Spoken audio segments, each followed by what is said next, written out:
Counseling, what you do is the problem is you go in, you talk about your feelings, get in your feelings, and then leave with literally no action, not real action steps that fix the root deep issues or timeline to actually fix it. When are we going to fix it? I don't know. These things you can't really put a timeline on. Sure you can. We do it in 8 weeks. Counseling, the reason why it doesn't work, the core reason why it doesn't work is because hey, welcome back to the Marriage 2.0 podcast. So today we're actually going to be talking about a really popular topic, which is what all did you guys try? What all did you guys go out there and do to actually fix your marriage? So we're going to tell you the raw, literally unfiltered version of what that looks like in depth, and you're going to get that here today. Absolutely. And it's not just one thing, but you do want to stay to the end where we're going to give you what actually worked to fix it. But first, we're going to share with you all the different things that we did that led to our epiphanies that we had. Absolutely. There's quite a few different epiphanies that really just struck a chord with us. But again, say the end and you'll be able to see what those actually are and what we did to actually fix it. So let's go ahead and dive into things. So, we tried a lot of different things, literally pretty much everything out there, 8 years and a lot of time and investment to actually fix our relationship and our marriage. And it was not easy. A lot of money also. Now, we didn't start out with obviously crazy things. We started out with books, which is what most people do, YouTube videos, books and stuff like that. Well, we're going to go some different books. We read quite a few of them. I'm pretty sure not all of them are here. No, 100%, Tommy. I know. I was looking through this list and I was like, there are so many that we have not listed just because we were reading constantly, which was, that's a big thing for you because at the time you weren't a reader, And so the fact that you read any books was impressive. And I'm still not really, I like reading the Bible, and I know that's all spiritual, but that's not really my strong suit. She can read and it's reading super fast. And I'm and the person went to the bar, it's just. So it just goes to show the dedication that we had and how much we were reading and listening, because we did listen to some Audible type books too. But one of them was The Mastery of Love. This was one of the first books that we started with. Yeah. So this is one of the books I specifically read, and it was interesting. It's a very secular book. Obviously it's all about hey, you should love yourself and then you can love others, which is a great thing, but it doesn't really give, if I had to rank it on a scale of 1 to 10, 1 being it was horrible, not worth anybody's time, 10 being it's the best book ever to get, I'd probably rank it at a 2. It's realistically, it's really not that good. A lot of it is just very secular. It didn't even align with my morals, values, and principles. And realistically, it just wasn't the best fit for me. But I did read it, and there was kind of some cool, I guess, aha moments at the time in which I perceived it because I was an unhealthy individual, but it wasn't necessarily helpful at all to me whatsoever. Yeah. And there is some truth in that. You should love yourself. And you have to truly love you in order to love others. And you do need wholeness and to come from a place of wholeness instead of neediness. But those are okay, great. But how do you love yourself? And then most people are oh, I love myself. And then if you actually listen to their self-talk, and if you were able to be in their head, they're incredibly evil, to themselves. They're so mean to themselves. And so the people who oftentimes are oh, I love myself. It's would you be okay with your kids talking about themselves how you talk about you? Oh, no. Okay, well, there's the proof. So it just goes to show hey, I love yourself. Okay, that's great. But how? And how do you know if you actually are or not? There was a lot of emptiness and just vagueness to that statement. Yeah, so a lot of people say that they love themselves, and it's you should love your neighbor like you love yourself, but realistically you love yourself like trash. So I don't want you loving me. Most people love themselves like complete garbage. I did at one point, she did at one point, and it showed, right? But the next book is actually called The Power of Now. And this book was actually decent. It actually got you to focus in the present moment. But the problem is nothing else was still gone. Nothing else was changed about you. Nothing else changed whatsoever. It was just pretty much focus on the now, focus on the positive, and ignore all of your problems, basically is what it was. And it did help with being fully present. And it was kind of a unique approach to do that. And it helped me with some meditation stuff. I would probably give it a 4, maybe 3, 4, somewhere around there out of 10. 10 being best, 1 being the worst. But it's still realistically, back then I would have told you it was a 9 or an 8. But now what I know now after us fixing our marriage and 500 plus clients around the world, I would say that it's realistically not that good. No. So. And then again, so you're seeing like, you're going to see a theme of like little snippets here, right? And so the other book that we read was The Love Dare. And I know that this is really popular with Christians. And I mean, there's great, like, there's a great heart behind it. Okay. Like the Love Dare, it's like, hey, you know, do nice things, practice unconditional love, like have patience, have forgiveness. However, what the book sets you up to do is to be essentially like a doormat. That's what it sets yourself up to do. And it's like, hey, deny all self, don't express yourself, just keep being nice, just quote unquote, and just show up and don't like, so your feelings don't matter. You're not heard. There's no actual fixes. And it's like, eventually, if you're nice enough, they're going to come back, which isn't true. And in fact, I see so often ladies try and do this a lot. They'll try and be like super nice and do all of these loving things. And like the husband just takes advantage of it. And then they blame the husband. And it's like, no, like there's things on both ends to do, but it really sets you up to fail. And I want to say one more thing on this, Tommy, because like when I did this, like I was like, oh, I got so like, oh, like this is a Christian thing. And like, I'm going to implement and it's going to work. And my hope was so set that this was going to work.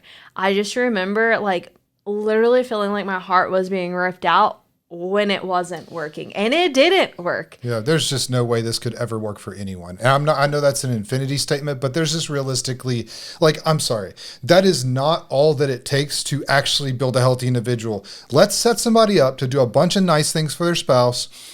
And I get it's supposed to change your heart position, cool, but realistically, you're not really going to change your heart position just by your external actions. It's actually going to be by renewing your mind, because what overflows out of the mouth is overflow what's in the heart, and then you're supposed to renew your mind, which renews the heart. And so it's basically telling everybody, do a bunch of nice things for your spouse in hopes that they return, which what happens is if they even do return, most time you're going to get, if you're standing for your marriage in this case, they're going to get like, this is all fake, this isn't real, wow, now is important, you're doing this now.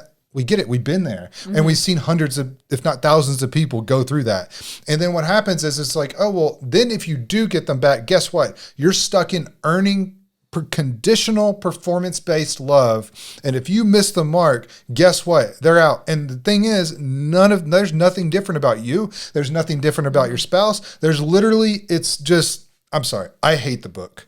I hate the book on a level of 1 to 10. 10 being I hate it the most would be a 10. It's dumb. I'm sorry. It's just not. It's just ridiculous. Anybody that actually has said that it's actually saved their marriage, I would want to go in and actually, as an expert, and evaluate, are they becoming healthy individuals? Did they actually build the right foundations? And the answer is, I guarantee you, no. Someone's suppressing in that relationship and doing things out of that grit, right? And they're just like gritting through. And it's only a matter of time before someone hits a breaking point about, what about me? What about what I want? Don't I matter? What about my emotions? Because in a healthy marriage, like both of your emotions matter. Both of your opinions matter. Like you both matter.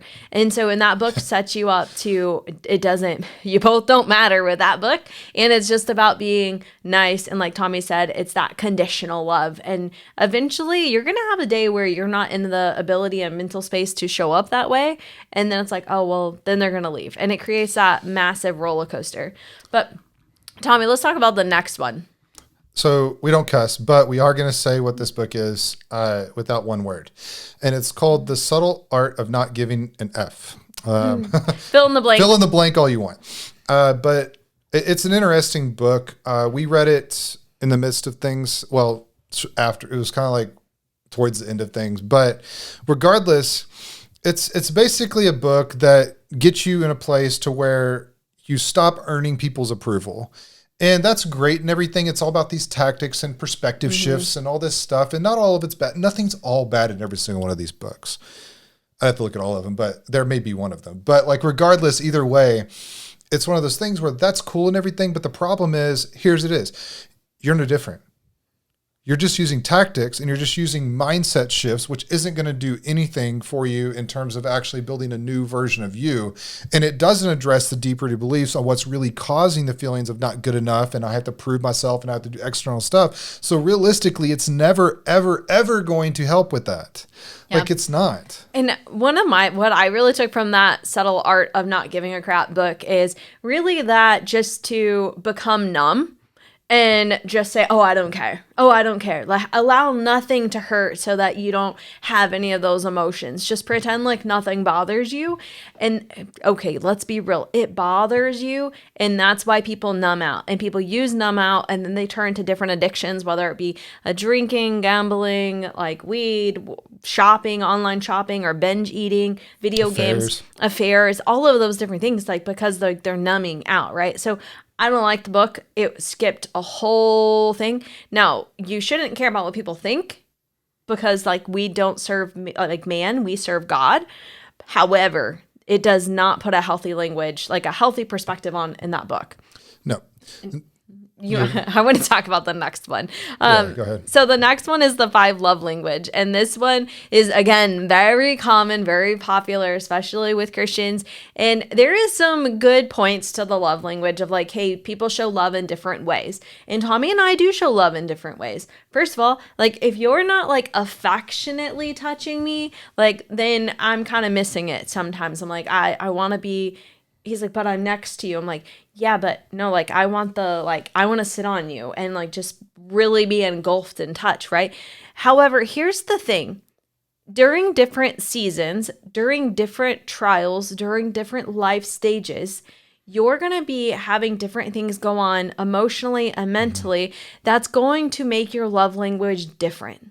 It changes. Absolutely. Your love language is not just one thing. And then people get so set on that and they don't consider anything deeper. And they're like, oh, I just got to show them love in my language. And then it becomes even a selfish thing of, well, it's my language. Well, show me my language. And then it becomes petty again. So it's not a fix. It's a great tool to have a realization and have a connection. Yeah. So here's the thing. We actually use this as like a very small, I don't even want to say cherry, like a sprinkle on top of your sundae is more accurate in what we do. Like we use this because it's cool. It's like a cool fact and the only reason we really use it is we pair it up with inborn identities and temperaments as part of what we do. Mm-hmm. And like that is permanent and is not subject to change in our professional and expert opinion. And this does. Yes. And so when you pair them together and you actually get to deep-rooted beliefs, it can work really well together. But the problem is like love languages, and then it doesn't end up actually giving you what you need. And it's like, okay, well, then again, it's still like, which ironically, the second to last book, it talks about, like the whole summary is unconditional love, what does it promote? Conditional love, which you wouldn't know that unless you know the deeper things. But this book too, what it promotes is like conditional love. Because you're like, well, okay, well, I'm doing the nice things, but then they're not doing the nice things. And then it goes into also comparison. So like if their love language is this and my love language is this, but then they're just selfish and they're just this, and then they don't ever do this. And then it's not going to solve the core issues. Oh, this is cool for someone that has already gone through what we teach and is a very healthy individual. One of my favorites is all like these gurus out there that are like, oh, men, if you really loved your wife, you would show them love in their love language. And it's like, Now, if you really loved your wife, you would become a healthy individual and get to your deep-rooted beliefs and build solid foundations in every single area, completely change who you are in the way that God designed you to be, not just doing tactics. Yeah, and let's be real, like, sometimes we want teamwork of like, hey, help me fold the laundry. But if you are listening to someone who's like, hey, you have to just mind read and be 5 steps ahead of your spouse in order to stay happy, you're listening to the wrong person, okay? Because no, we do not expect mind reading in relationships, and no, your spouse shouldn't be a mind reader, because let's be real, if you could read minds, things would not be where they were. Yeah, honestly, I'm going to stay on point, but a lot of this frustrates me in her, I know for sure, is because you see a lot of these gurus out there that are actually really popular, and I try to go into comparison because it annoys the living crap out of me. But like they actually like give these blanket things of like, do these 3 nice things for your spouse today. Do this, do that. And then it doesn't do anything. It doesn't fix anything. No, like, it's to set you up for failure. Yeah, it's like, this is mind blowing. Not really. It's just dumb. But like, anyways, another one is Love and Respect. No, sorry, I skipped one. Boundaries by Cloud and Townsend. Yeah, and that one's a good, like, decent. Yeah, I would probably rank it, for me, probably like a 7. Yeah.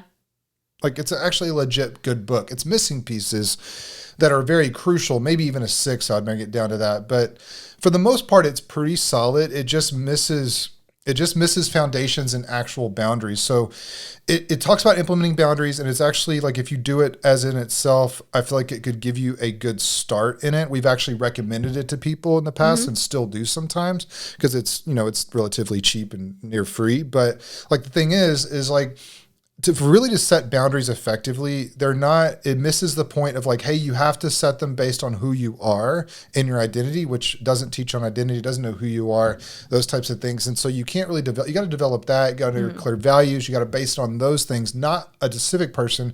And you got to base it in those values, principles, core beliefs, mission goals, clarity of path, vision, all of those things collectively. And then when you bring it all together, then it's anchored in a solid place. Then it's really solid. And it's not anchored on, my boundary is with you. No, that's a rule in place to get your way. A boundary, let's say, for example, you're not allowed to yell at me. That's not a boundary. A boundary is no one is allowed to yell at me because that is not aligned my values, my principles. Yeah. Now, Tommy, if that's your boundary, are you going to be able to yell at other people? No. Right. So boundaries are also like, you follow your own boundaries because it's part of who you are and a part of your values. And the book misses a lot of those pieces, and then tying it all in, and how do you implement them and what do you expect when you start implementing them. But it does have some really good realizations, and especially for someone who has never like understood boundaries, and especially like people pleasers and those sorts of things. There's a lot in there there's a lot of good nuggets for sure, but it is missing a lot of things as well. Yeah. So if you want to get it, go ahead. It'd be a good thing to start with. I mean, in all honesty. Another one is Love and Respect. Women, what is it? Men want respect, women want love, which honestly, I want both. I don't know about you. I want both. I can't think of a single person that doesn't want love. I don't want you to disrespect me. Like, that's rude. Like, why would I want my husband to be disrespectful or loving me to my face and then going and talking with, gym buddies about me and like all of these different things? Like, that's disrespectful. Yeah. This is like one of those books, which did you read the whole Women Are From Whatever and Men Are From, did you read that? I don't know if that was around back then. No, I read that way later, but it was really dumb. Why do you think, so let's talk, I forgot to put that one on here, but that's actually a really popular book. We didn't try it, but we'll mention it here because you're probably gonna have questions about it. What are your thoughts on that? So this whole thing about like women are from one planet, men are from another planet, there is so many foundational things missing in that. And it's really trying to classify like men versus women. But honestly, like the more and more people that we work with and we talk to, really people are people. And it's like, it's not just like a man thing or a woman thing. Yes, like women were designed different in some areas, men designed different in some. Like men are natural leaders in certain ways, but guess what? Women are leaders too. We just lead in a different way, and we both want love. There has not been one man that we have worked with that didn't want to be loved or seen for who they were. In fact, that's a huge part of the problem is men are like, taught like they don't matter and like they just need to shut up and suck it up. And they're like, well, what about my feelings? And they're like, nothing I do matters and it's only about them. And right, like that's the kind of culture you're creating when you try and classify like men just want respect and women want love. No, both want both. Like men want love and respect. Yeah, I would say like realistically, men and women are really not that different. No, they're not. They're really not. We're all made in His image, one entity's image. Father, Son, and Holy Spirit. But regardless, it's one entity still combined as one Godhead. And so, like with that, like it's not really that complicated when you actually look at the core of things. But another one, oh man, so my screen messed up for me there. Hold on. Okay, so you got Man, Psychopath free. psychopath. I almost want to pronounce it different, but it's psychopath free. And I this bet you read that because you thought I was a psychopath. Yeah. So what inspired this was she called me a narcissist, and I was like, okay, well, I don't know. I mean, I'm gonna go look and see what it is. I don't even know if I am or not. Right. And so I looked up and then I found this somehow. It's been a long time, but I found it and I was like, wow, like I'm not the narcissist. She's the narcissist. Yeah. We talked about this on our labels podcast. So if you want to go back and watch that episode or listen to it, definitely go ahead. But like this book is just literally everything we talked about in an episode. I mean, we could do a whole episode or series on just narcissist bullcrap, but it's not a real thing. It's not. It's just a bunch of unhealthy traits for an unhealthy individual that just someone came in and this person, whoever wrote this book, is not healed at all. I can guarantee you. And then they put you in a support group with a bunch of other empaths, whatever you want to call them, that attracted the narcissist stuff. It's not real. It's a useless book. I would rank it at a -50. So I didn't read that one, but I watched plenty of YouTube videos on that. Now, I at the time was fully convinced Tommy was narcissist and like I was the codependent and all of these things. And so we do want to hear from you, and we're not belittling or degrading you. If that is you, you can drop in the comments your experience, because if you're raised by someone who has those tendencies or in a relationship with those tendencies, it does create a different dynamic. Now, it doesn't mean that's who they are as the core, but does it cause problems? Yeah, but there's things that you can do. And so we want to hear from you because we fell into that pattern as well. Yeah. Another one that I read later on was called Life in Air. Mm-hmm. And it was an interesting book. It's just basically work-life balance is what it boils down to. I think he goes kind of too far in the other direction. It's more of a secular approach to it anyways. And I mean, for your marriage, some people will approach, especially high achievers and stuff, and think that work-life balance is the issue. It's not. It's realistically, if I could tell you one thing that I took away from that book, it would be, I mean, not that book, but later on in life, as we like developed things and fix things and stuff like that, I would say that it's realistically not a good book if you're trying to fix your marriage. Now, if you're trying to achieve somewhat of a work-life balance, I mean, I'd give it like maybe a 4, but as for marriage, I'd give it like a 1 or a 2. And then ultimately, like if there's a struggle in work-life balance, it's deeper things. It's not just you need to work less and be home more. There's most certainly deeper things going on. So I would rank it still probably lower just for that. It was a decent book as in like a story, easy to read, like engaging, but that's about it. Now, Tommy, the next two you read, I listened to one of them and I was just like rolling my eyes. I don't think you could, it's probably too slow for your... Yeah, I like a lot of fast-paced things. So, but Tommy, go ahead and talk about the next two. So I'm going to group these kind of together, but they're Fathered by God by John Eldredge, and another one is Wild at Heart by John Eldredge. There's a lot of good things to these books. If I were to rank them on a scale of 1 to 10 for just a man's development, I would probably put it at like a 5. You probably think I know a lot of people that put it a lot higher at one point, and I've even had clients literally that have read these books and even been to his retreats with him, and he says that it's really good, but knowing what he knows now, it's lacking a lot of things, and it's not getting to the core issue. John Eldredge has an amazing heart for men.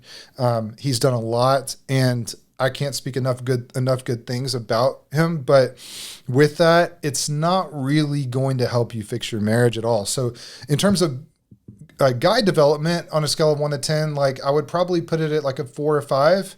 But if you were looking for it in terms of guy development or men's development to fix your marriage or to help get your wife back or something of that nature, maybe like a 1 or a 2.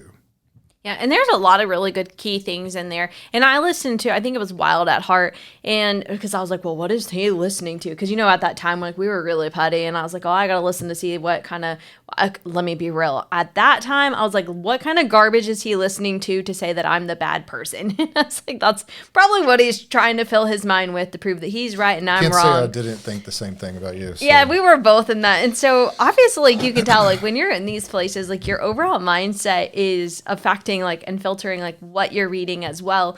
And so, John Eldredge does have, like, great things and a lot of those. But the problem is like, when it comes to, like, you can take a really slow, a huge life journey to try and figure out how to have a healthy relationship. And you can figure it out possibly in like 50 years by reading books if you want to take that slow paced journey.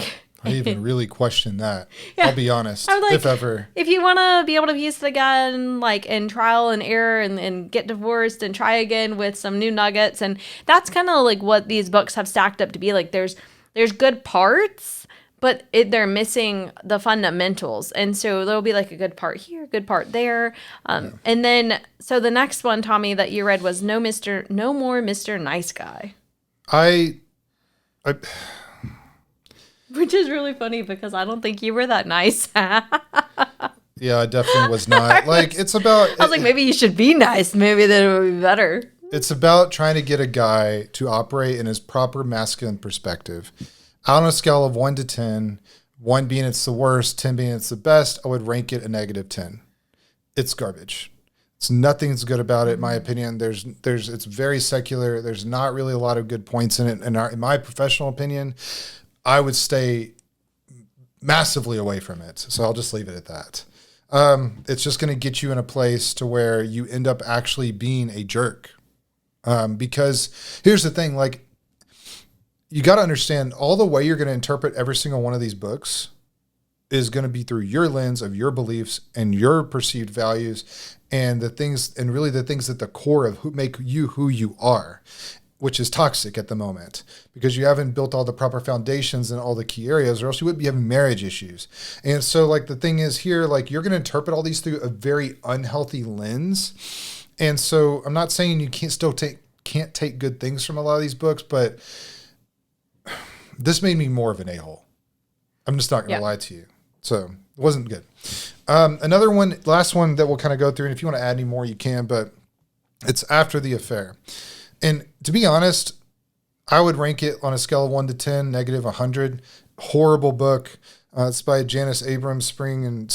But I just thought it was, for affair recovery, and we dealt with a lot of that for us personally.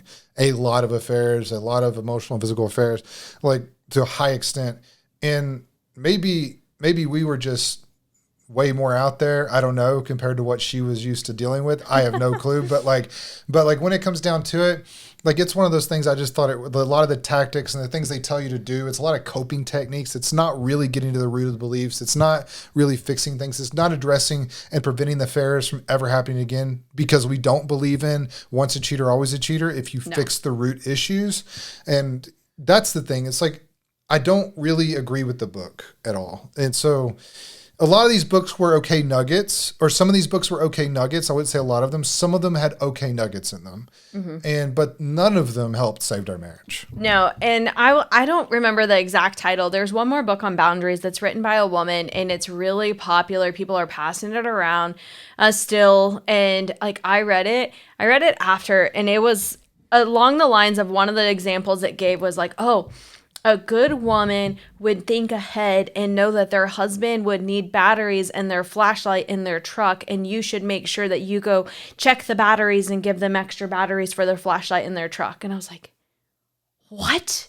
Like, their truck, their batteries, their flashlight. Like, how am I even supposed to know there's a flashlight in the truck? And so I'm supposed to have all this expectation where I manage and prepare and plan everything and spend my whole life going, okay, thinking ahead, hyper vigilant, being super focused. What is he going to need today? Does he have everything that he's going to need today? And like, make my life about, does he have everything, and am I staying enough steps ahead? Let's be real. This is a huge struggle for most ladies right now. And it's something that like I help the ladies break, of having to be on that high alert and hyper vigilant. That's a state of like fight, flight, freeze, fawn. And they're in a survival state when you're in that. And your life isn't to stay on edge, burning out your nervous system, frying yourself emotionally, mentally, to quote unquote show up and serve your husband. Now, I'm not saying we don't serve our husbands. I do a lot of things for Tommy, but am I so worried that I'm like, am I staying ahead? Am I thinking everything that he's going to think? What possibly is he going to think today? And am I staying like 10 steps ahead? No. And that's what that book does. And it just, it made me so angry. And people are like, women are like, yes, I need to do this. And they're wondering why they're more fatigued. And so I don't remember the name off the top of my head, but I know like that was awful. But let's go ahead and talk about a couple of the movies that we So watched. we did. I don't remember a lot of movies. I know one of them we did not watch, but I'll talk about it. Maybe you watched it. I watched it, yeah. Okay. I never watched it, but there was Fireproof. Oh my gosh. Popular. Love Dare. It's based off. It's the same people. Pretty sure. And do it again. Take everything we said about that book and go into the movie. The only difference is the movie was kind of good. I mean, it was a very like it was when Christian movies were just starting to come out. So you got to give that context and credit. Like, I love that we have Christian movies, and it's a good little, it's a clean movie to watch. But outside of that, so Christian movies, in my opinion, I mean, I'm 38 at the moment, and they didn't really get decent until I don't even know about movies really. I would say like more of TV shows like House of David and House of David's oh my gosh, I even like that better than The Chosen. It's pretty, but they're close. Both are really good. I like both of them. I just like the actors. I know for the scriptural Pharisees, it's not all completely biblically accurate, but I don't care. It's a show and I like it. And it's much better than drama or like Brokeback Mountain or House. And anyways, we're gonna leave it at that. So those are not good things, but the same people criticize me on that or watching some type of like demonic show probably. But another one is Courageous. So I'm pretty sure built by the same people. I don't know if they were all about the same. I don't know if Angel Studios, I know they host that. I don't know if they built it. I don't even think they were around then. But regardless, Courageous essentially was an okay movie. It was good. It made me cry. But it wasn't, as far as like, because people watch it because of fixing their marriage. But realistically, like just building a better relationship with God and like actually, trying to be nicer isn't going to be what actually fixes your marriage. No, it's God not. also tells you to renew your mind in the Bible, just in case you missed that piece. And it doesn't heal any of the old wounds. It doesn't heal or change your identity. It's not healing the deep subconscious. It's not teaching you anything along those lines. So again, you're just gritting through. You're trying a tool. You're trying a tactic. And then when you're implementing it with someone else who's not doing any deep work, it just sets you up for that huge letdown when, like they take advantage. Like I remember like I had planned a super nice like Valentine's Day. It was so nice. Like I cooked salmon, I cooked steak. Like I had set things up very nice. Like I was doing so many nice things. And like, first of all, he almost didn't even come home that day. He came home late. So then everything's cold and he had been out with like an affair partner. And I was like, oh, but I'm supposed to just be, implementing Fireproof and the Love Dare and, just not say anything. And again, it doesn't change who you are. There is a really bad theme with a lot, and still to this day, with a lot of Christian movies that are based on marriage. And there's not a lot of them, but they do it. And a lot of even preachers do this nowadays. And they will say like, oh, well, all of a sudden you see, it's kind of like Hallmark. Like the guy meets girl, they hit it off, fall in love with the magic of Christmas. And then all of a sudden something goes wrong. And then the magic of Christmas fixes everything. Same thing. I'm not like demeaning the Bible. I read it a lot and I love God immensely. I love Jesus immensely. I spend a lot of time with him. I talk to the Holy Spirit daily, all those things. I live my life for God and I can't imagine without it. But what I will say with this is a lot of Christian movies are really bad about like their life is going to hell. All of a sudden they read a Bible and then that changes. They have this like what I would call like a spiritual epiphany. And then it changes literally everything. I'm not saying that can't happen, that it puts you on the right course to change everything and then eventually have the right foundations. Sure, 100%. But God just doesn't go, poof, everything's done. Yeah. Like when it comes to like, I'm talking development. Now miracles, sure, that's there. But that he wouldn't take away character development and to be forged in the fire at any point. He will never do that. Does not align with his character. And I have to say, like, this right here is why there are so many Christians who are hurting in church and they feel silence. They don't speak up because they think that there's something wrong with them because they have been praying and they're still hurting. And they have been praying and they have been going to church, but their marriage is still struggling. And it's like, well, I must be doing something wrong because I read and I pray and things aren't being fixed. And it's this lie, this stronghold of the enemy of, oh, if you only pray and read your Bible and go to church, everything will work out and everything's going to be in aligned. And it's like, no, it's not. because there hasn't been a true foundational change. And so you're operating on the same things. And there's also the spiritual realm as well. So you have demonic influence as well, like different types of things holding you back. So you have your mind, you have your emotions, and then you also have the spiritual side. And none of those are being truly addressed at the root. You're getting only baby food. And then we're wondering why so many Christians stay in bondage, and it's because of those lies. So we're going to call it out to help set you free on that. Yeah, spiritual warfare, like most, in Jesus' name be gone. That's battle level, like surface level warfare. I'm talking about in-depth, getting rid of strong man strongholds. And if you don't believe in deliverance, you should go read your Bible, because Jesus does it a lot in the New Testament. So does disciples. I don't know if you ever read that, but you should go back. And we're called to cast out demons. You should go actually read your Bible and look at the instructions he's given us. I don't know about you, but I read it. But when it comes down to that, like, it's one of those things where people in church right now are really just not equipped. There's a lot of, like, I'll be honest with you, they're important, but in terms of being able to be battle ready, they're useless. A lot of Christians in church are just not living. They're living lukewarm lives, checklist Christianity, going to church, reading my Bible, if that, and then like trying to be a good moral person. That's not a Christ follower. That's a Christian. And we don't identify as Christians. We identify as Christ followers. And so if you really, anyways, different topic, but rant over. War Room is the next one. So let me talk about the War Room, because I did watch this at a later point, and we're along the lines, and I've had friends that be like, oh, have you watched the War Room? It's so good. And I'm like, 100%, we should have a place where we go and pray and go to war. We are called to be warriors. Men, women, like your children are called to be warriors. We're not called to stay little infants that aren't fighting the spiritual. But let me just tell you, there is more going on than just the spiritual. And if you're only praying and you're not changing who you are at your core, first of all, your prayers are going to be quite weak. Second of all, they're going to be pretty selfish and like, oh, woe is me, and bring my will, do my will, see me, and not God, your will, God, your plan, God, see God, right? Like they're on a different note. And just praying isn't going to stop your spouse from having an affair. Now, I love the whole principle. Like, it was great. And it was like, yes, like sometimes those, like 100%, we can pray for divine influence and, interference for your spouse if they're having an affair where, someone gets sick, there's just all of a sudden anger and fights between them. Yeah. And pray for that. But that's not going to be the fix that actually brings them home to restore the two of you.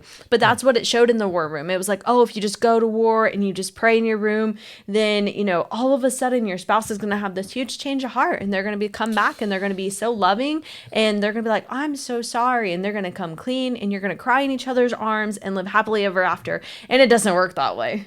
No. And even if you do, neither one of you are different. At the core, your beliefs are still the same.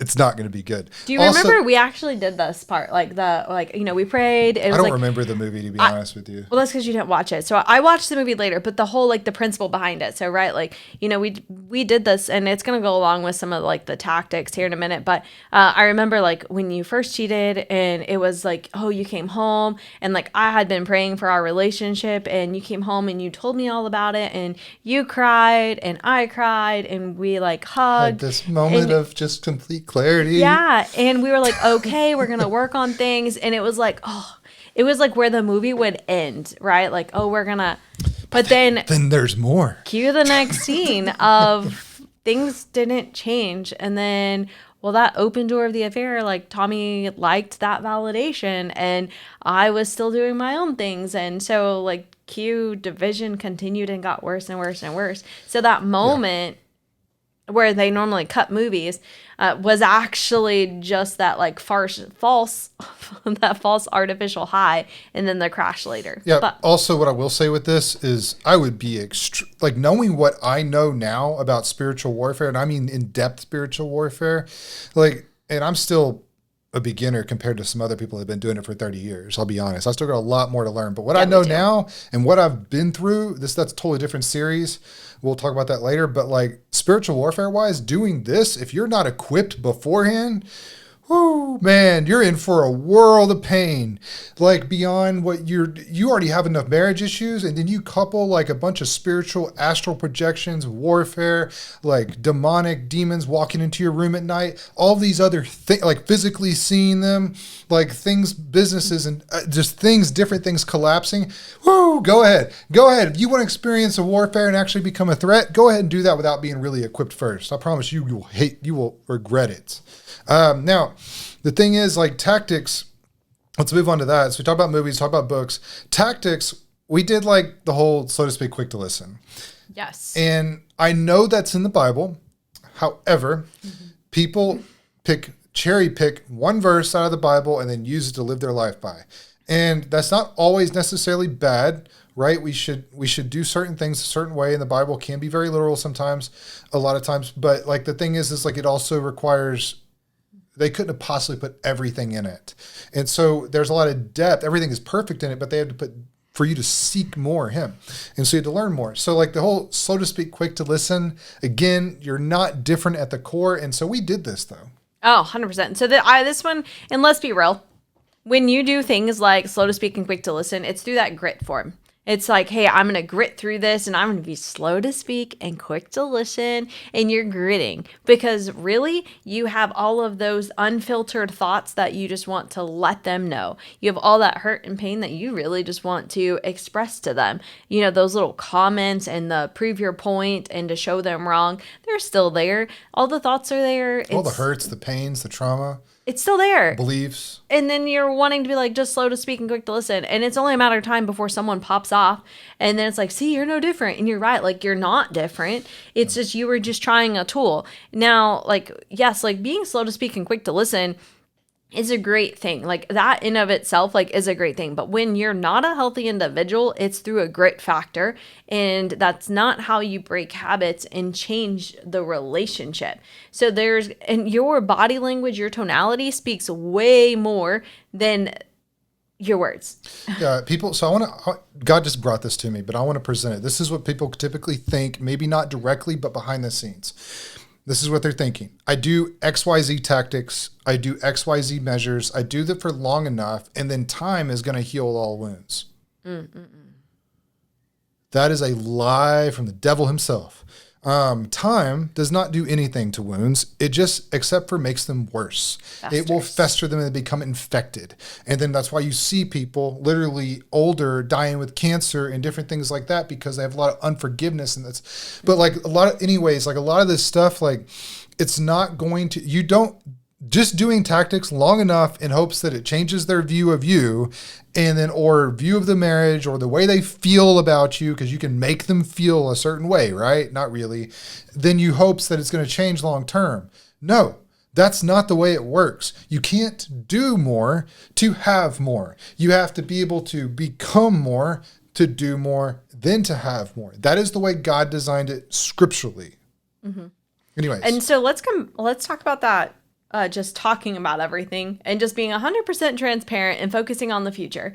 And, and just, let's just go ahead and include that with being like reflective and having deep thought. And then, really thinking on your life and thinking about your emotions and then just sharing it. Yeah. Cause one precedes. Yeah. And reflection usually precedes that. So I'm going to reflect on and then I'm going to come to you and I'm just going to like tell you all my raw thoughts. And I just want to be word vomit all over you.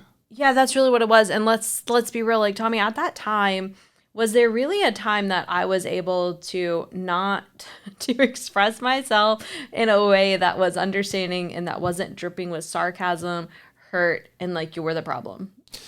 I mean, there was a lot of pain that she had on her end, and I had a lot of pain on my end.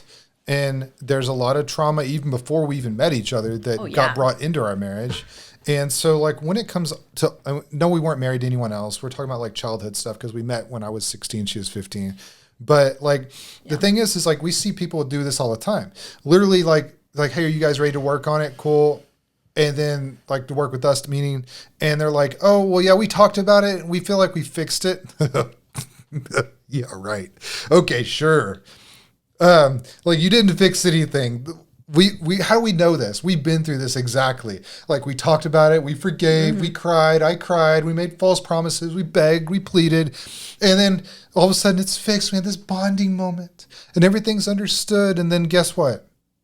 It goes back to crap, if not worse. And that same person, we see them down the road, divorced, single or something, or they may message us if they end up beforehand. It's funny though, because it's like it happens. And it's only funny because we've been there. Right, like that's why it's funny because we're it's not laughing at you, kind of, but it's because we've been there, and then also at the time, it's not false promises. At the time, you're making a lot of promises that you have a heart to fulfill. Like your heart is like, oh, you want the relationship, like, oh, you want to do these things, and a lot of times, like people don't know why. Like, hey, why am I drawn to this? Why do I keep doing this? Or you're like, man, I keep yelling and losing my mind. Or like, why? Why do I create an unsafe environment? Like, I don't know. I don't like that I do this. I don't like this about myself, and I don't know why.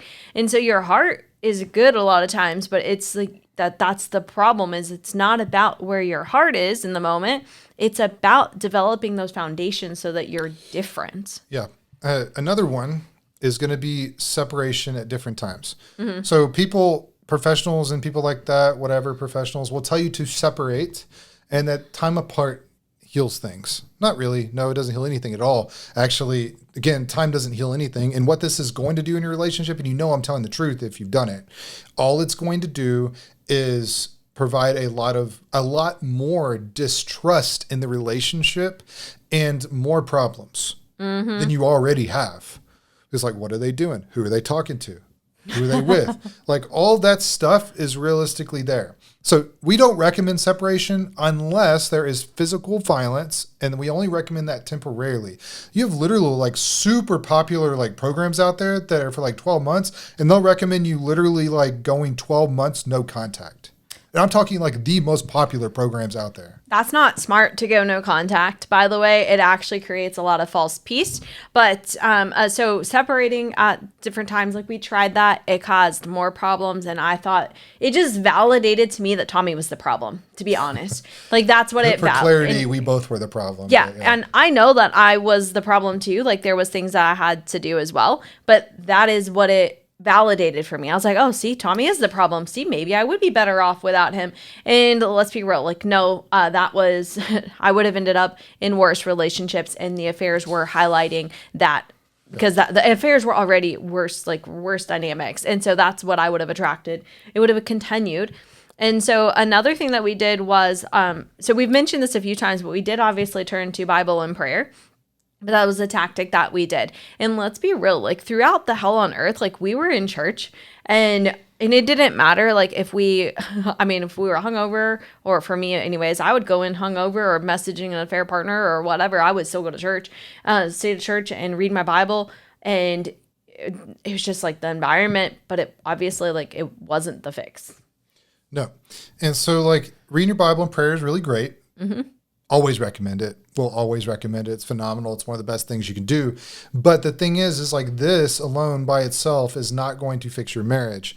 Unless you have like 1,000 years to diagnose everything out of the Bible, or you're designed to help marriages and you get divine literal downloads from God like I did.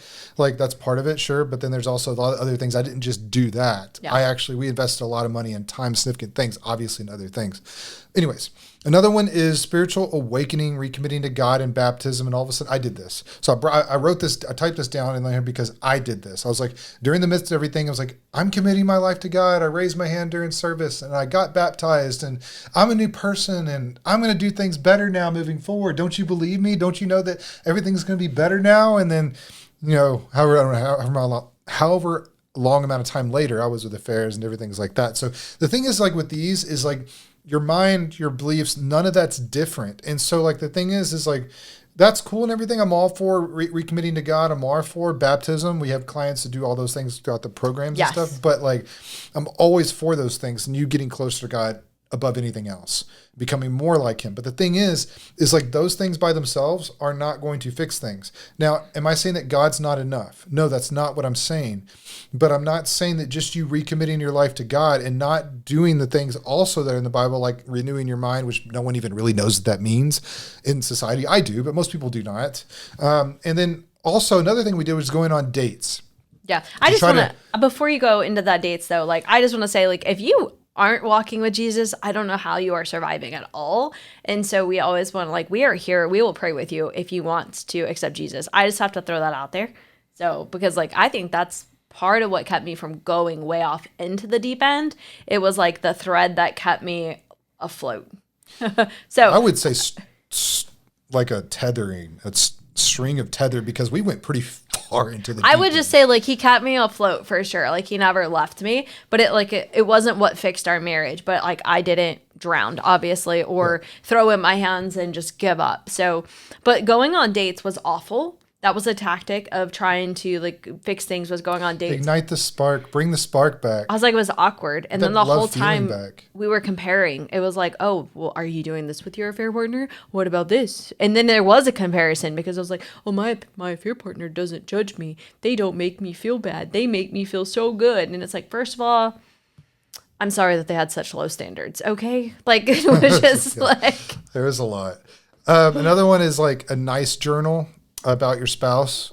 I don't even know where this came from, to be honest, but I did it, and I think you did it. Yeah, we both did it. It was like, oh, write nice things about your spouse. This is not bad. Like, we actually, one of the things we do with clients is I do these end-of-day check-ins, and I tell them, like, hey, what is, like, positive character? I forget what it exactly says, like 1 or 2 positive character traits about your spouse today, right? And so the frame of it is to reframe their view of their spouse. But the problem is that, like, what most people do is they're like doing that like one part of their day, and then they're like countering it with like all these negative things throughout the entire day.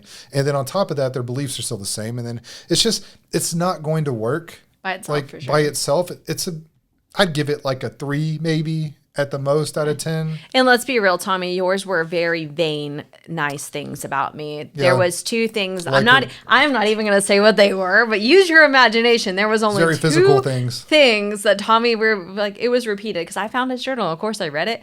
And in which then I was angrier. I was like, really? I was like, that's it? Okay. So now I feel used for my body. And then, and the last tactic we'll cover is writing letters versus talking, because it's like, oh, well, if you write a letter, then no one's gonna be defensive, and it gives you time to process, and you can let out all your thoughts. And it was like an attack. It was a victim. It was word vomiting, and yes, it gave us more time to be tactful and gather ammo back, and so it didn't fix anything either. It just allowed for more creativity to our argument, like literally, and more delay, and it just. You didn't get the yelling and stuff with it, obviously, but that just came out way later, or sooner. Just depends. But it just wasn't effective. I'd give it like a 1 or a 2, maybe out of 10 at the most. It's just not effective. Even till this day, we don't do this with clients. No, we don't. Now there are other things we do with individuals that are a little bit different than this, that are standing for their marriage, but that's a whole different topic. Yeah. So another thing that we did was counselors and therapists, and I believe that we've talked to several on this on a different podcast, but we did go to secular and Christian based ones, and the worst one for me was the one who talked to me like I was stupid. First of all, I'm a highly intelligent person, so I don't need anyone to tell me I'm stupid. I knew at the time cheating wasn't good for my marriage, but obviously it wasn't like, oh, I just want to cheat. I just wanted, like, at the time I was like, well, I just want him to pay attention, to him to be nice, and him to, like, it was, so it wasn't. It's not what you really wanted. It's not what I really wanted, but, like, there was more to it. Yes, of course, I want my husband to be nice. I want him to lead, those sorts of things. But there was more things. But that's on a surface level. I was like, I know that cheating was wrong. Like, I knew that wasn't going to fix my marriage. So for her to, like, put your hand up here, she goes, well, honey, and listen. We were in a church building. That's the only reason why that woman did not get decked in the face. And especially at that time, I was that angry that I would have just like, pop, like, I'm not stupid. Like, just saying. And so that time, like, that's where I was. But so talking to counselors, therapists, we had this one really big guy who just sat back on a couch like this and was like, tell me what's going on. And he just let us attack each other for an hour, and he's like, I think we're gonna need more time together. I was like, we do this at home. Why are we here? I really can't comprehend the point of secular nor Christian based counselors every bit of it is useless. There is not one single useful thing about it. The reason why is I'm not saying that people behind this are bad people. I don't believe God creates bad people. I believe that like people are unhealthy. I believe a lot of these people have never had marriage issues. Some of them are divorced. Some of them are single and telling you what to do based off of a book, paragraph 2, page 3, section 4. This is what it tells them to do. Oh, use a talking stick.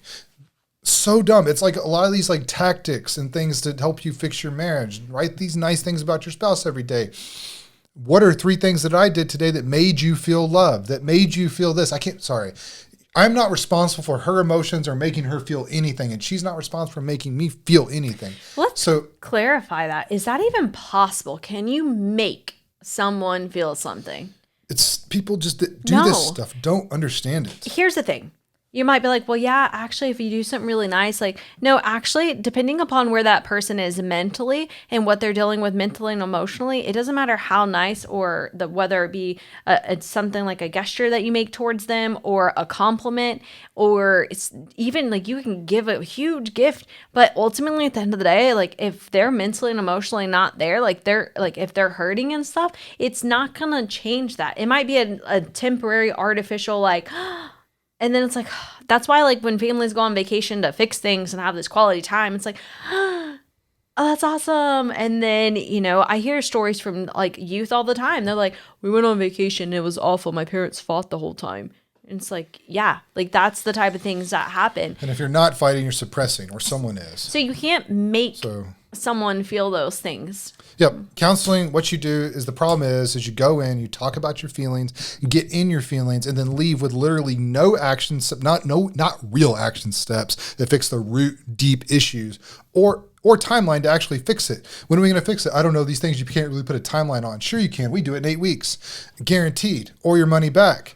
And so most people don't do that. And I don't know why. They don't have the foundations in place, but counseling, the reason why it doesn't work, the core reason why it doesn't work is because it's dictated by the counselee or therapist, whatever way, it's the same thing. And then also the other reason is you're rehearsing things. You're bringing up problems without ever actually fixing them, then it doesn't go anywhere. And then if you look at what rumination is, how you actually ingrain more deep-rooted beliefs, they're just ingraining the trauma deeper without fixing it. And know a perspective shift, know how you look at things, and know the different viewpoints on things isn't going to fix it. And no, most of them to fix your anxiety issues isn't going to be like trying to breathe better or take care of your physical body. That's not going to fix your anxiety. I could go on this forever, but I cannot stand counseling. We'll have to do another one on anxiety in itself because I think that's a big pet peeve for the both of us in general.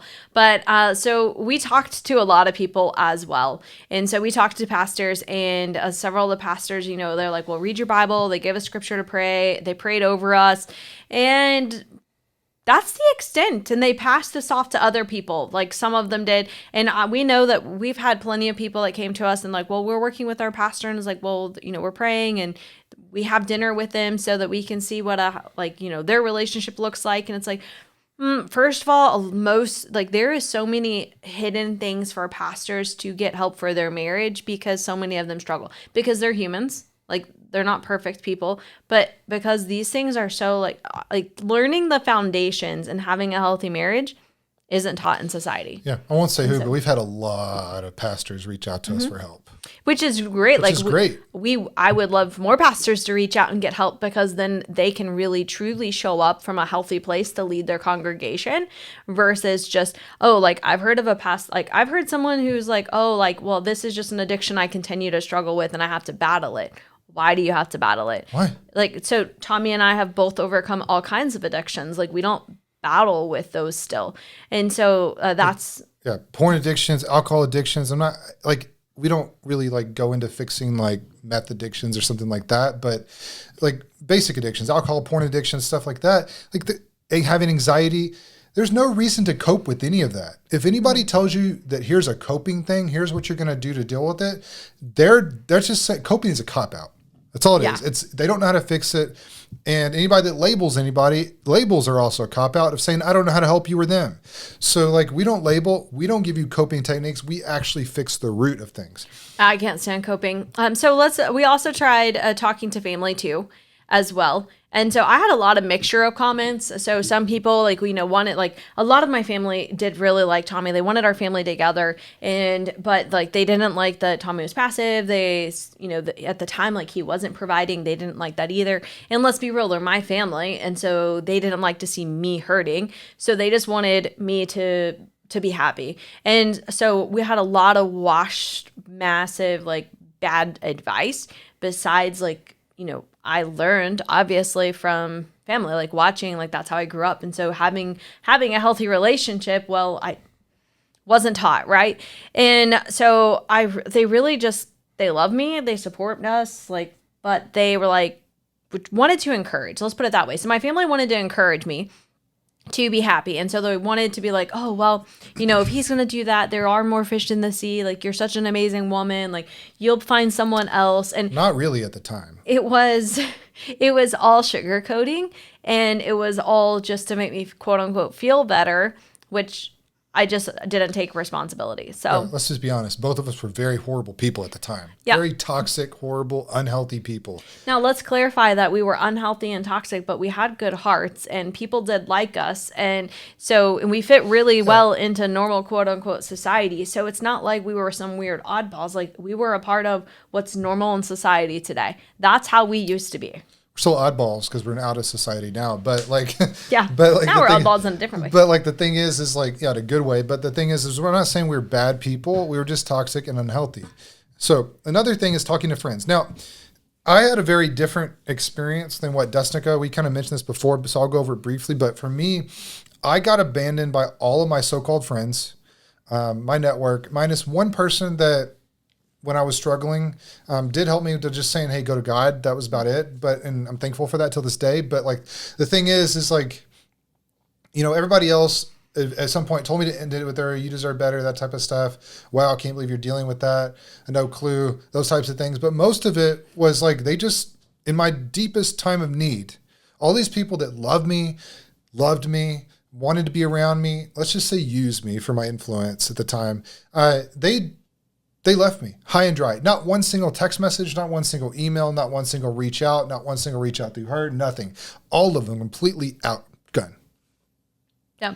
Gone. That was my experience. And now, at the same time, that really hurts for Tommy, but at the same time, not anymore. Yeah, we have to have that responsibility of, if you want to have good people around you, you have to change your types of behaviors, right? So that's a whole different thing. But my experience with friends, because I did talk to a lot of friends, and so I had some abandon of just like, they didn't like that type of drama, and they're like, oh, whatever. And then I had a lot of people that were supportive of like, hey, let's go out and have drinks and let's flirt along. And they also blamed Tommy, and he told me that I would be, fine and I could find someone better.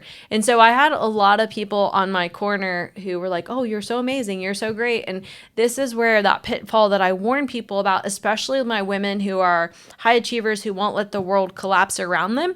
So that doesn't mean that you're doing the right things. So at that time, I was a high achieving woman who still are. Like, yes, but let me clarify. So at the time, I was a high achieving woman, but I was very unhealthy, and I would not let the world collapse around me. And so I was picking up way too many things, but I did a lot. And anywhere someone else fell short, I would pick up the slack to make sure things happened. And that's incredibly exhausting, incredibly draining, and it was not healthy. So now I am still a high achiever. However, now I have boundaries. I come from fullness. I do allow other people to grow. So before I prevented people from growing, now, because I just covered them all the time, now I allow people to fail and make mistakes and, suffer consequences for when they don't follow through on their part. So it's very different. And now I have people who rise up around me. Like, we rise up and we elevate people and we grow versus always staying at the bottom of the barrel of just survival, just going through the motions and just through the grit, burning myself out, just literally in exhaustion. That's where I used to be. So there's a huge difference.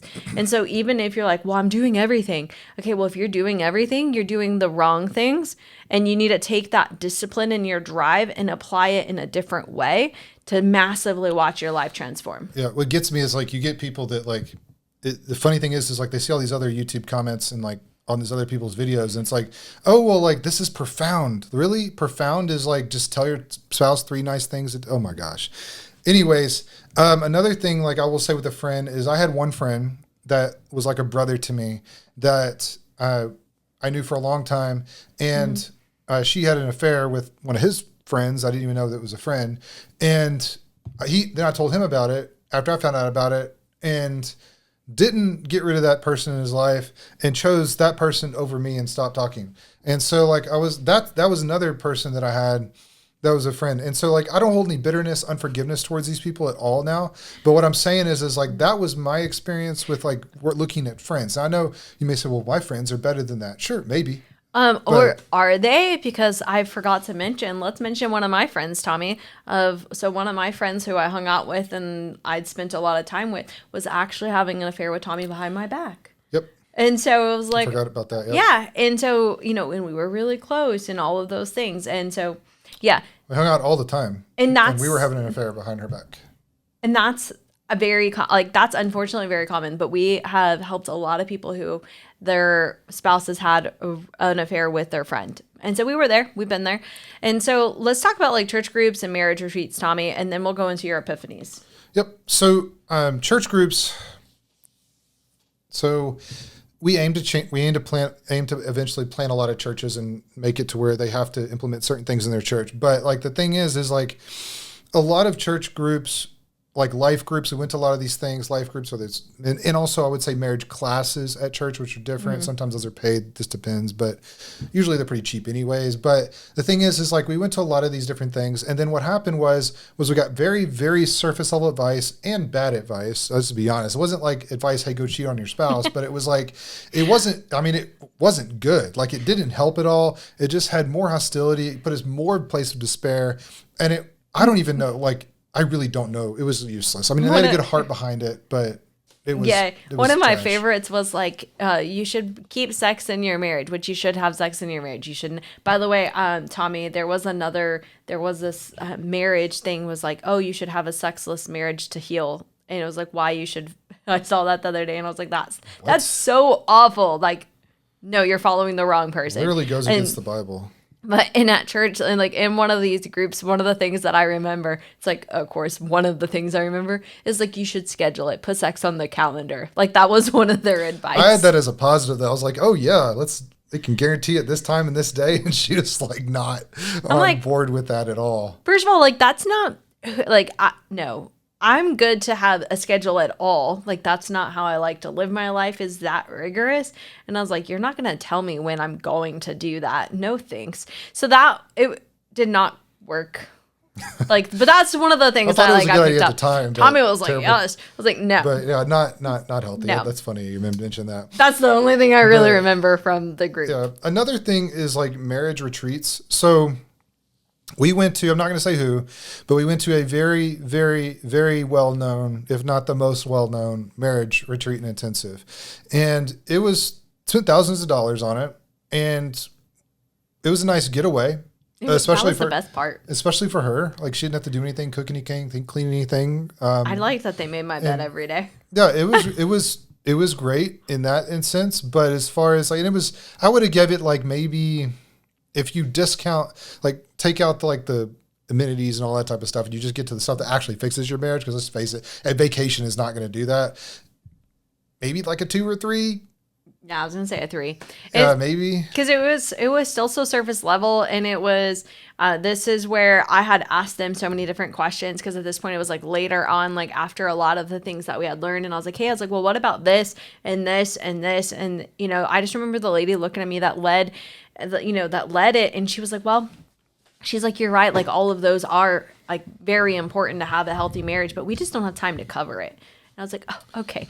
But you don't provide anything afterwards, so. Or one of my other favorites was care? Like, they would just let them all just like react still and not call things out and just let them continue the same way they've been behaving, or even just blaming God and be like, yeah, and just going along with it, right? Like it was that counselor vibe of just, like, yep, I guess so. Tell me about it. Tell me more. How does it make you feel, ma'am? And I was so like, it was just that. So that's where we stand on that one. And we did try other things. Like I did a life coaching thing with a woman.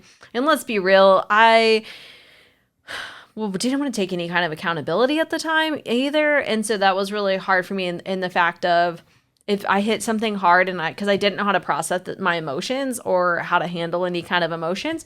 And so I just would drag things out for a couple of weeks, but I still never learned, hey, how do you handle your emotions or how do you deal with this? And really the biggest things I got was really that there was more things that I could do. Like, okay, it was still pretty dang surface level and that areas of where I was unhappy in my life. And I'm like, I didn't need to pay anyone to tell you where I was unhappy in life. Yeah, I just think a lot of these like life coaches thing is a joke, but like a lot of the also like when it comes to the marriage conventions, we went to several of those, not a ton of them, but several of them, very surface level, very motivational. And even ones I've been to even recently, at a previous church was garbage. They're just not very good. They're very surface level. They're not going to fix your marriage. I promise you that. Yeah. Another one is like anxiety coaching. So I did this, and it was like briefly. It was like more of like favor from someone that I knew within a mastermind that I was in, and it did help a little bit, but it didn't stay. So it actually brought my anxiety down a lot. I had really bad anxiety, so it brought it down a lot, but then it went back up after, because there was no deep-rooted change, there was no foundations, there was no deep-rooted beliefs worked out. It wasn't really like effective in getting rid of it. And so we actually, I developed, because I'd struggled with this a lot in the past, anxiety freedom formula to get rid of it. But we don't cope with this. So now I laugh, and sorry, like the timing of my laugh was probably off, but I thought about like our clients, because we help our clients get like eliminate with anxiety. And we have a client right now, before working with us, he would tell us, he's like, my anxiety would be so bad, I would just drive to a hospital and sit in the parking lot and like expecting to die. And it's funny now. He laughs about it now, but it wasn't funny then. It wasn't funny then, but now he's like, I don't have anxiety. And so, and Tommy was talking about like the anxiety freedom blueprint, which is a legit formula which is legit that we do with our clients. And so that's the different type of transformation you can have, is from sitting in the parking lot thinking you're going to die with anxiety to now he doesn't have anxiety. Yeah. It was just, honestly, the whole anxiety freedom formula thing, including addiction freedom formula, they're just bonuses on top of everything else we do, but they're there. But they're effective. They're more effective than you could just base that around itself for like a business, but we don't do that. It's just bonuses on top of what we do. Another thing that we tried was hypnosis. I don't know if you tried this. No. Actually. I did though. And I think some other people we knew did, but it was someone that we knew in our network. And the only thing that I found kind of cool about it was that 2 or 3 hours passed by like it was 20 minutes. And if you've ever been hypnotized, you have to be willing to. You can't just do it under, like, as far as I understand, under just like like you see in the movies, they hit you in the stomach and all that, and all of a sudden you're hypnotized. Like, I don't believe that actually works, but what he explained to me is you have to want to be hypnotized, and it works on like getting to like the different waves in your brain and sections of those things, which there's science behind it. But to be honest with you, because again, it didn't address the deep-rooted things, it didn't work, and it was just an odd experience and kind of useless, to be honest with you. And probably somewhat demonic. I'm about to say, we're not sure what it opened up on the spiritual realm as well. So you can tell we tried a lot of different things. And this isn't absolutely everything. That this would be a really, really, really long podcast if we covered absolutely every little thing that we tried, because there was a lot of things that we tried. Yep. But we do want to, those were the most common and some of the biggest things. But we do want to talk about our epiphanies that we had, because this is really important to recognize. Yep. So one of my epiphanies actually came with a business coach I had back then, and his name is Craig Ballantyne. If you want to look him up, he at this point I think has 3 Wall Street bestsellers. He's one of the most successful business coaches in the world. He's helped people get to 7, 8, and even 9-figure businesses, as far as I know. But one of the things he told me was this. He said, "Look, I know you got a lot going on." I was on the phone with him. He's like, "I know you got a lot going on in your marriage and in your personal life." But he told me, in quote, he said, "Until I get myself right, nothing he does will help me." It gave me, and what the thing is like, this is a guy, again, that has helped 9-figure businesses, like 9 figures. You should Google what that is if you don't know. But like, he helped me, and he was just like, "I can't help you build your business until you actually fix you." Mm-hmm. And I was like, wow, if this guy, like one of the best business coaches in the world at that time, can't help me unless I fix me, then that means that I need to work on me. So one of my first epiphanies was like, I had to become more. I had to work on me. So I was so focused on fixing all these external things, focused on fixing the marriage, focused on fixing her, focused on fixing the situation. But what I didn't look at was me. What I didn't look at was actually becoming more. And I looked at fixing like me before that. That's kind of a lie. So I did look at that, but it was like it was such a different perspective shift for me. As like, I actually have to become more, not do more, but become more, which is different. That's a huge, the huge epiphany there. And so it coordinates with mine as like, cause at the time I was like, I have to do more. And let's be real, like telling me that I had to do more, I was like, I already do everything. Like there's literally, and that was the part of the problem, was I was doing things that I wasn't supposed to be doing. And obviously like outside of the bad things in the relationship, but even in the marriage, like I was doing things that I should not have been. I was enabling, I was covering for Tommy, I was taking like his roles. And so like I had a suppression factor that I was playing into the relationship on Tommy. And so my epiphany that came along with this was it wasn't about doing more for me. For me personally, it was about doing less and doing the right things, because I had been doing what I thought was the right things, but it wasn't. And what I was doing was actually causing more damage. So for me, it was about doing less and the right things. Yeah. And so for me, like the second epiphany I had was I was actually watching a bunch of YouTube videos at this point, different things. She had, in the midst of a lot of different affairs, and I had a lot on my end too. One of the things she actually told me was, it was just to hurt me. I get it, but it was honestly true. And so it was like she told me that the affair was a better husband and father than me. She didn't have kids with him, but it was just like he had kids and all this stuff. But he was a better husband and father than me, and I'm super competitive, always have been. So one, it sparked a competitive, like, better than me. It's true, but I'm going to do something about it. So it helped motivate me, but it also is like, okay, well, I need to become more. I need to be better. I need to look into things. And then that led to like other stupid things, which is like looking into narcissist videos, how to fix my marriage, how to get my wife back, all these different things to become a better man. But the thing is like it sparked I got to become more solidified that first epiphany for me. Yeah, and so you're going to see that our epiphanies were different in different perspectives because of where we were. And so my epiphany along with this was that I needed to stop comparing myself and stop trying to be like that Proverbs 31 woman, that submissive wife that just did everything. So that whole manage and think ahead and, do everything for your spouse and make it all about your spouse and all about your spouse and about your spouse until you have your own mental breakdown. Like that, what I realized is that I actually had to know who I was and stand and build my own identity and stand on solid ground that God designed me to do. Yeah. And so she could probably do a whole nother episode maybe in the future or something somewhere on the Proverbs 31 woman on how it's supposed to be done. If you want to know, drop in the comments and I'll write it out for you. It is biblical and you should, but it's just people don't understand it and they don't understand the level of depth encompassing all of these different things that need to happen too. And so, because you have to apply, you can't just apply one part of the Bible, it's all of it.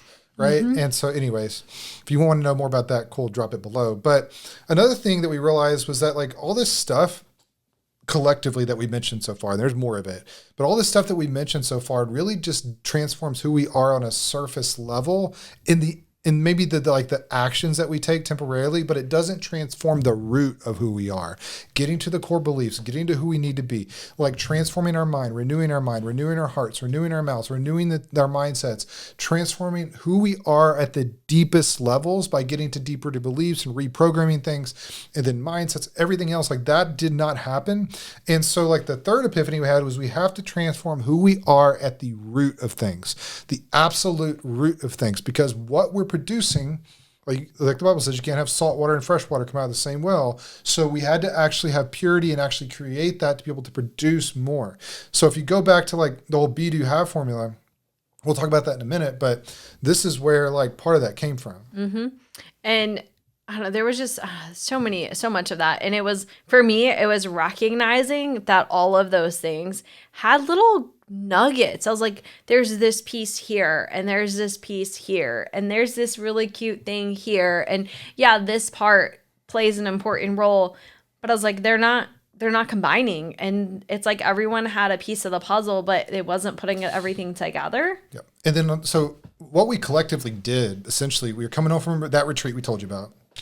And we were kind of calm. We argued a little bit before that and some maybe after that, but it was just like, we were calm, collected because of the event. But we came home, it didn't fix anything, but we were like frustrated because we're like, okay, well, let's develop something that for us.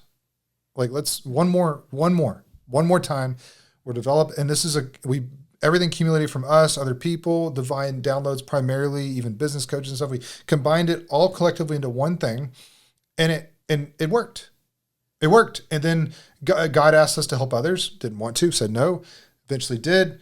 Then we helped others, and honestly, the rest is history. That's in short summary. That's basically what it like boiled down to. Let's be real. When God told me that I was going to share our story and we unitedly was going to help marriages, I wasn't like, oh, no, I don't want to. I had a lot of unchoice words. And I was like, you what? And you want me to get online and publicly tell everyone that I had a raging temper, that I attacked my husband, and that I was an alcoholic, fully functioning, and that a lot of the people who knew me from my past probably had no idea, but I was probably drunk most of the time that you saw me. And just maybe that's why I thought you're so nice. Maybe, who knows? And then then again, you were drunk a lot around me too, so maybe not. And I was cheating a lot, and and that's how I was living my life. Like you want me to tell people this? Okay, cool. Thanks, God. And but yes, because like why? Like these are struggles, and honestly, like this is a part of like that a lot of people don't talk about. Again, there's Christians in the church who are having some of these same struggles. A lot of them have the different pieces that we've gone through, and they feel like, oh well, I'm a Christian, or I'm in church and I pray, and so I shouldn't have these struggles, and I'm supposed to just suppress it and keep trying harder and trying harder and trying harder. Pray more, be more religious. My heart literally breaks when I see the comments that are like, I feel so sad still, and I've really been praying, and it's like, because there's more to it. And so like when that's all that's being said, like it just like it breaks my heart. Yeah. Which that was something we had ended up praying later in life was, Lord, break our heart for what breaks yours. So now we want to do this. Like it didn't start that way, but we're so blessed to be able to do this, to help captives be set free, because that's really what it is. Truly free. Truly free, mentally, emotionally, physically, and spiritually. See, I love that there is radical healings, like people like just radical healings in just different ways. Mental breakthroughs, emotional breakthroughs, like regulation, people experiencing joy and peace for the first time, couples that after 20 years of disconnect, 30 years, they're like, I've just never been this close. Like, and when my ladies will send me a message and like, we're just good. Like, we're just good. I don't like, it's weird. Like I have free time because I'm not so worried and wrapped up in my marriage, because the marriage is. Think about things that God wants you to focus on. Besides like problems. Like taking kingdom ground. Like all those. I'm like, I love things. it. Like, so now very blessed of what we get to do, but that's not where our story started. Yeah. And so, but that's where we are now. Yeah. Also, what I will say with this is like, you hear us talking about all these different things, and I don't want to play this as like, hey, we hate all of these people and all these things. We don't hate anyone. Nope. Except for the devil. I hate him, and I will get my revenge. But like when it comes down to like people, I don't hate them. We know these people are hurt and broken people that are helping hurting and broken people. And the thing is, that's not effective. And so God has exposed a lot of this stuff to us. Mm-hmm. Remember, break your heart for what breaks his. This is when people don't get like legit set free and actually help. They're just coping with things. God did not die on the cross for people to cope with things. I hate to tell you that, but that is not what Jesus got beaten for and bruised for and bled for and died for. And then rose again eventually for, like, and he was perfect. Like that is not like, so God has inspired us to eventually, like we'll eventually be like doing an institute and stuff like that to actually equip the nations properly, because we've seen all this stuff. So we want to help these people. This can't yet, but we're working on it. And so we're just helping marriages at this point. But when it comes down to it, it's something that we're super passionate about. Now, yeah, I think that I just want a little clarity on that, Tommy. So how that was said is like in the future, we will be teaching the people who are like counselors and therapists and different things along those lines. Coaches. Coaches, like we have so many counselors and therapists that come to us and like, they're like, my marriage has never been good. And so like this, they're like, well, I've never been able to fix it. And they're like, I help others. And I'm like, no, you don't. Not if yours isn't a fruit of it. All right. And so we do plan on like equipping them. But however, so we do help people all the time. Like we do help, and we work with a lot of private clients. Like we mentor a lot of people. The Institute, and the bigger thing that Tommy was talking about was the replica of the people who are currently just giving nuggets. That's what he was referring to. Yeah, so we've helped over 500 plus clients around the world at 98% success rate and 100% money back guarantee for clarity. That's going to continue to grow into millions. But the thing is like what we're talking about is building an institute, not just for the people that come to us that are counselors and need help with their marriage, but we actually want to equip the people and create a standard within this industry of what to go by, because it's very flawed. It's very flawed, and it needs severe help. It's crippled at the moment. And so God does not want to see his people hurt by hurting people. So anyways, what we did to actually fix it. So first of all, we worked on, now we don't have 8 hours on this call to even begin to go into all this stuff, but we're going to give you like a good understanding of it. So what we did was first we focused on mindsets, getting rid of the old, in with the new, and we actually corrected our old mindsets, got rid of those, installed new ones, and that allowed us to actually like shift our perspectives on things and shift our way of viewing things first, because you have to be able to do that. And it also allowed us to open up our minds and then dismantle strongholds, which is actually getting to deep rooted beliefs, reprogramming the mind, emotions, becoming healthy individuals, having healthy boundaries, habits in place, and clarity of vision, goals, clarity of path, and so much more. And so like we actually had to like work on those things to become more first, which is why we actually focus with clients on the healthy individual side first before we even work on the marriage. See, if you don't even know how to understand like your emotions or understand deeper, like, hey, the deep things going on. So for example, one time, like I was just really mad, and it was like, the counselor was like, what are you mad about? And I was like, the dog ate the frame of the bathroom. And so we talked about that. And let me just tell you, like that went nowhere. And honestly, like it wasn't about the dog eating the frame of the bathroom. It went so much deeper.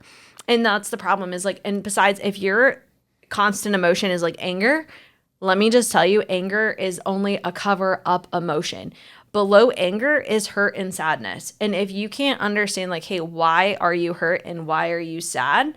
Then you're not going to be able to actually convey and have any conversations. If there was so many times when Tommy would ask me like, why are you so mad? And at the time I legit did not know. Most people don't. And most people don't. And if they know, they really don't know. And it's not to degrade or belittle anyone again. It's just like we as a society aren't taught like, hey, how do you truly process what's going on? How do you understand your emotions? How do you dig deep into what is this correlating into your brain? Like what is the actual triggers going on? What is the neural pathways igniting?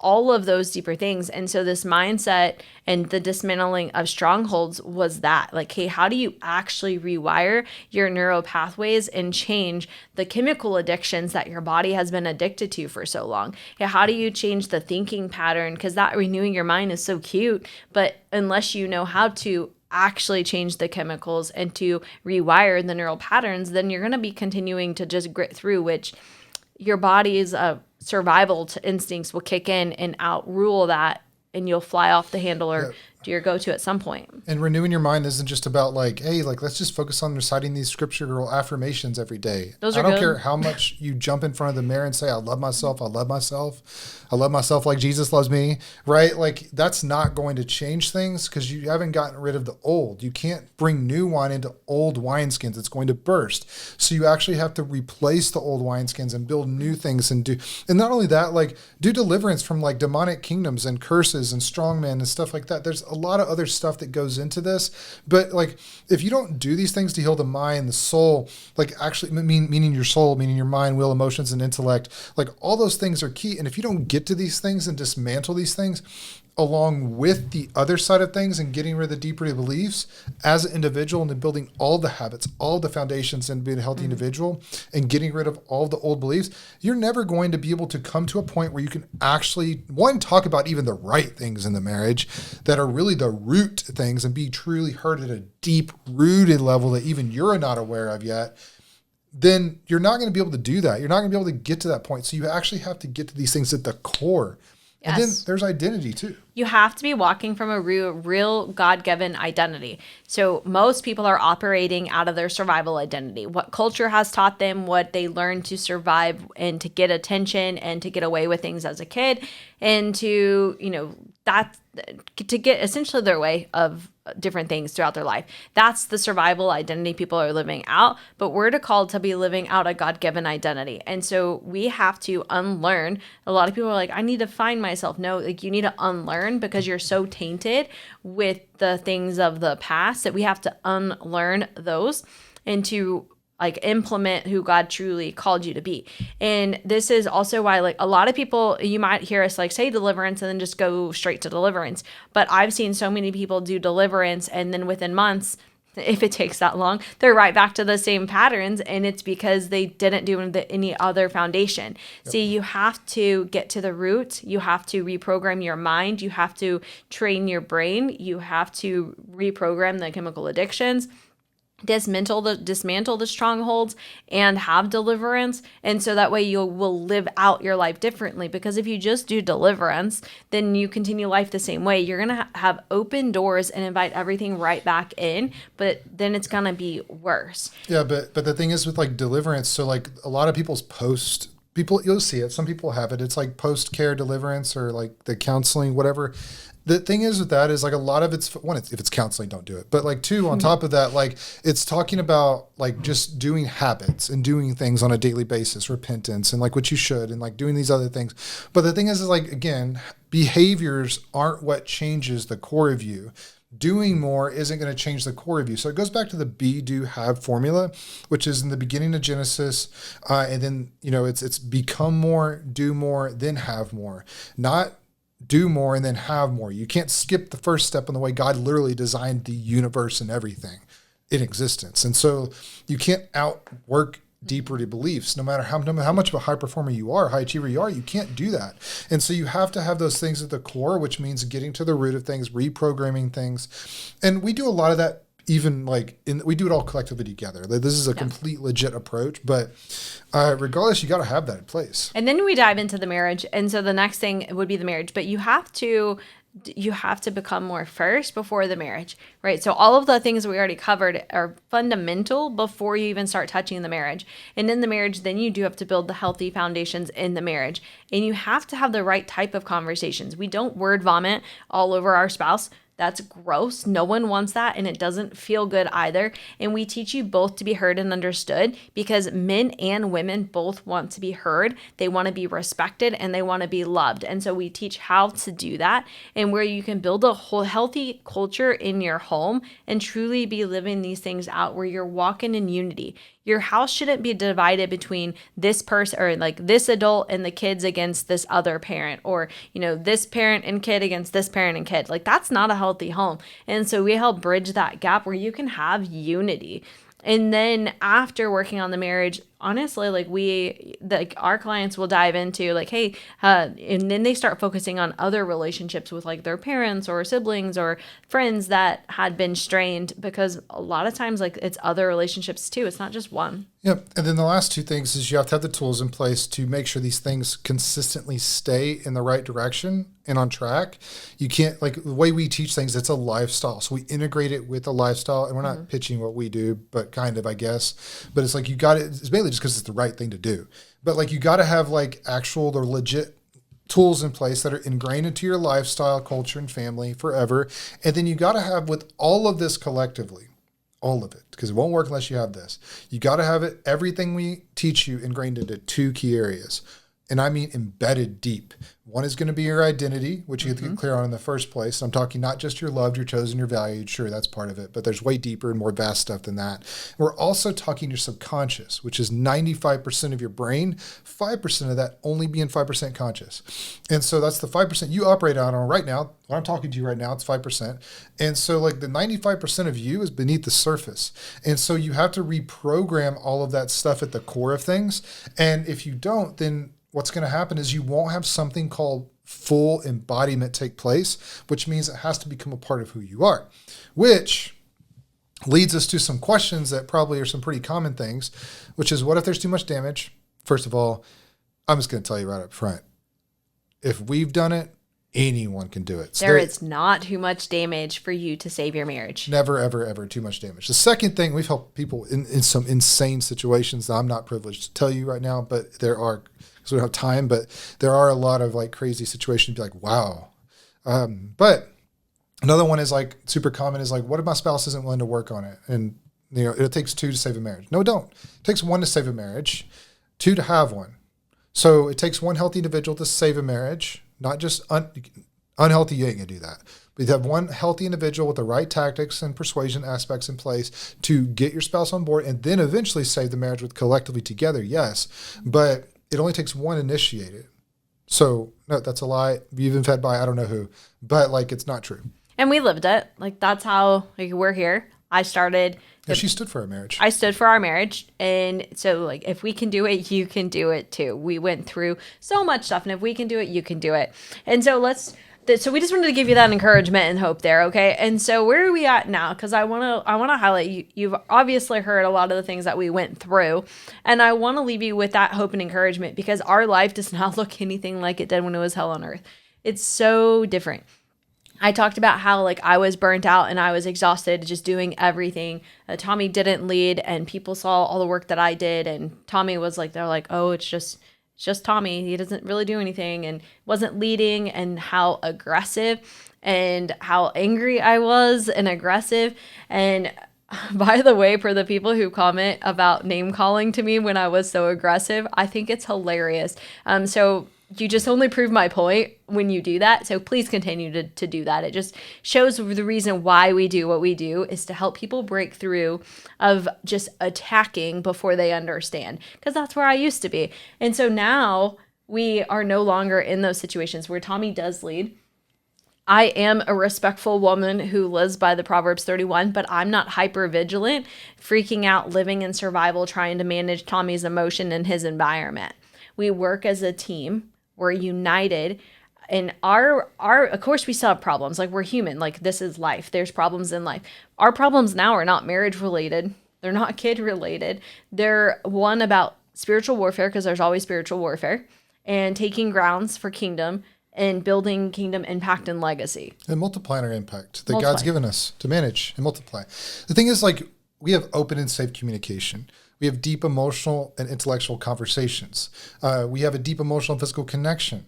Now we have, and this is very opposite of what we used to have. We don't need a calendar either. We don't need, yeah.